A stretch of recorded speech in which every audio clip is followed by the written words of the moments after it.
Good morning children. Welcome back to module 3.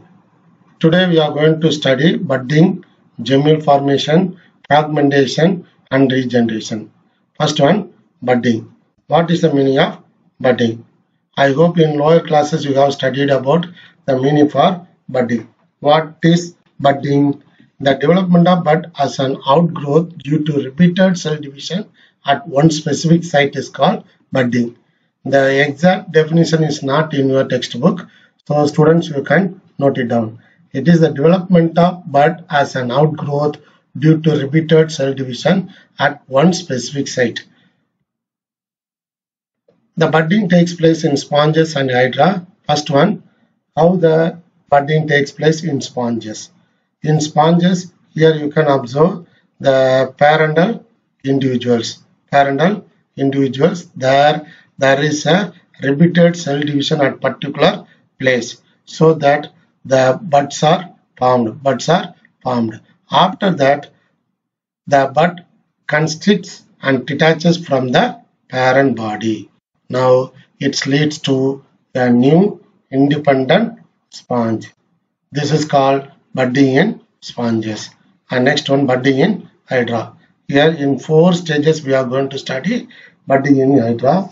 You know the hydra lives in water, and here when the food is plenty, the ectoderm cells increase and form a small elevation on the body surface. You can see the ectoderm cells, they form a small elevation on the body of the surface. Then along with the ectoderm cells, the endoderm cells are also pushed out to form buds. Now you can see a visible bud on the surface of the hydra. After that, the buds develop mouth and tentacles. Now the bud constricts and separate. Later, the detached buds leads an independent life. This is called budding in hydra. And second one, types of budding. Here we have 2 types. Exogenous budding and endogenous budding. What is the meaning of exo? Exo means you know very well, it is taking place outside. So outer surface of the parent body, the budding is taking place. Example, hydra. And endogenous budding, the buds are formed inside the cytoplasm of the parent body. Example, Nactuluca. Now we are going to study about gemule formation. So what is gemule formation? Already we have studied the sponges. Same sponges you can take as an example here. During unfavorable condition, the sponges disintegrate, but the gemules can withstand the adverse condition. Now you can ask the meaning for gemule. What is the meaning of gemule? Gemule is a hard ball-like structure consisting of an internal mass of foot-laden archaeocyte. So it is a mechanism to escape from the adverse environmental condition. When the condition becomes favorable, the gemules begin to hatch out. This is the structure of gemule in sponges. You can see outer membrane and inner membrane and micropyle, a small opening. So inside you can find archaeocytes. The archaeocytes are present inside. Later, when the environment is favorable, these are all hatching out as individual sponges. And second one, fragmentation. So what is fragmentation? It is a very simple one. The parent body breaks into fragments, and each of the fragments has the potential to develop into a new individual.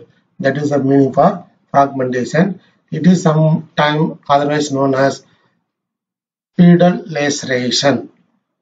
Here also you can take the example from sea anemone. The sea anemone, when you see the structure, we can see external and internal structure. Now we study only the external structure, that is most important for fragmentation. So in the external structure, you can find tentacles. You can find tentacles and oral disc in the middle and pedal disc. This is very important to attach the sea anemone to the hard surface. So it is attached, a sedentary life. We can say sedentary life.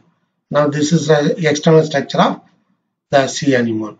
Now you can find how the fragmentation takes place. The lobes are constricted off from the pedal disc. From the bottom there is a lobes. These lobes, they constrict and detach from that and grows as a mesenteries and tentacles to form a new sea anemone. This is how the fragmentation takes place in sea anemone. Next one, tapeworm. You know the zoological term for tapeworm. It is a Taenia solium. The structure of the Taenia solium, when you see, you can see here the scolex, neck and strobila. These are all called strobila, that is segments. Scolex, neck and strobila. Strobila are nothing but the fragments which can develop into new individuals. This is a general structure. Now, the mature proclatids, that is present at the last part. Here you can see, in the last part you can see the mature proclatids. Mature proclatids are present in the last part. These gravid proclatids are regularly cut off either singly or in group from the posterior end by the process called apolysis. So apolysis is nothing but it is a process of cutting. It makes the segments to separate. You know very well the life cycle of tapeworm. It has two hosts. One is the primary host and secondary host. And human being, we act as a primary host and the pig act as a secondary host. Here you can find the gravid segments. They are detached. Later from these, the new individual will develop by entering into the primary and secondary host. In the video you can see how the fragments are formed. See here.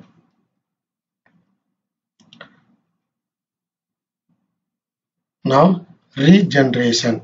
The last one, regeneration. So what is the meaning of regeneration? It is a regrowth in injured region. It was discovered by Abraham Tremblay in the year 1740.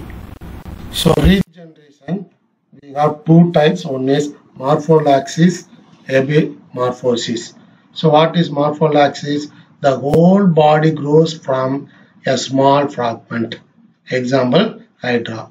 Epimorphosis, the replacement of lost body parts. That is the example for epimorphosis. Here we have two types. One is reparative and another one is restorative. What is the meaning of reparative and what is the meaning of the restorative? Reparative. What is the meaning? That damaged tissue can be regenerated and the damaged tissue will be repaired. That is called reparative. And next, restorative. Here the cut body parts can develop. So whatever the body parts lost, we restore once again. That is called restorative. In Hydra, how the regeneration takes place. See here, this is the Hydra. When you cut it, you can cut it into any pieces. Now you can find the upper part will develop the lower part. That is, they regenerate the lower part. Like that, the lower part regenerate the upper part, and middle piece regenerates both upper and lower part. This is the regeneration that takes place in the Hydra.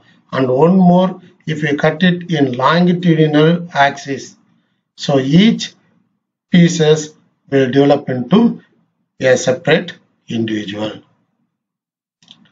Reparative regeneration in starfish. Here you can see the cut part. A small arm is cut into, so it lost. Now the last part is regenerative, reparative regeneration. Now students, this table of column shows you the entire concept of asexual reproduction. You can copy it. By reading this table, you can recall.